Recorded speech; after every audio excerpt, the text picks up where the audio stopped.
यायचं। तिसरी सूचना अशी आहे की येत्या 20 ऑक्टोबरला विजयादशमी आहे, ज्याला आपण खेड्यामध्ये दसरा म्हणतो, आहे की नाही, बौद्ध धर्मामध्ये विजयादशमी आहे। तर त्या विजयादशमीच्या दुसऱ्या दिवशी 21 तारखेला बुद्धभूमी मावसाळा तालुका खुलताबाद येथून बुद्धगयेची धार्मिक धम्मसह निघत आहे। 20 दिवसाचा प्रवास आहे।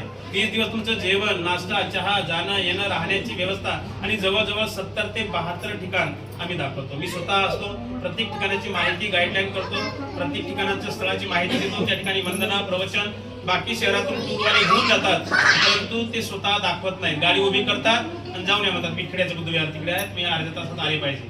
त्याच्यामध्ये ते दाखवत नाही, त्या स्थळाची माहिती सांगत नाही। रनिंग मध्ये काय करतात, या 20 दिवसामध्ये 2-4 ठिकाणी गहाळ करतात। त्याच्यामध्ये एक ठिकाण जर गहाळ केलं तर कमीत कमी 17 ते 18 हजार रुपये वाचतात। म्हणजे 3-4 ठिकाण जर गहाळ केले तर त्यांचे 1 लाख रुपये वाचवतात। ते त्यांचा व्यवसाय म्हणून आहे। आणि म्हणून ज्यांना कुणाला यायचं असेल, जवळपास आता मला वाटतं 16-17 सीट बुकिंग झालेली आहेत, मोजक्या सीट बाकी आहेत। त्यांना कुणाला यायचं असेल आयुष्यामध्ये त्यांनी आपला नंबर, माझा नंबर घेऊन, माझ्याकडून पत्रिका घेऊन आपला संपर्क साधायचा। आमच्या धनेधर परिवाराकडे सर्वांकडे माझा नंबर आहे।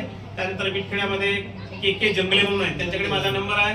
आणि बऱ्याच त्यांचे जावई आहेत बघा, दुसरे काय त्यांचं नाव, त्यांच्याकडे पण नंबर आहे, बऱ्याच लोकांकडे नंबर आहे। आता इथून माझा नंबर घेऊन जाऊ शकता। तर आणखी 2 महिने 2.5 महिने टाइम आहे तुम्हाला तयारी करायला। त्यांना कुणाला बुद्धगयेला यायचं असेल त्यांनी बुद्धगयेसाठी आमच्याशी संपर्क साधायचा।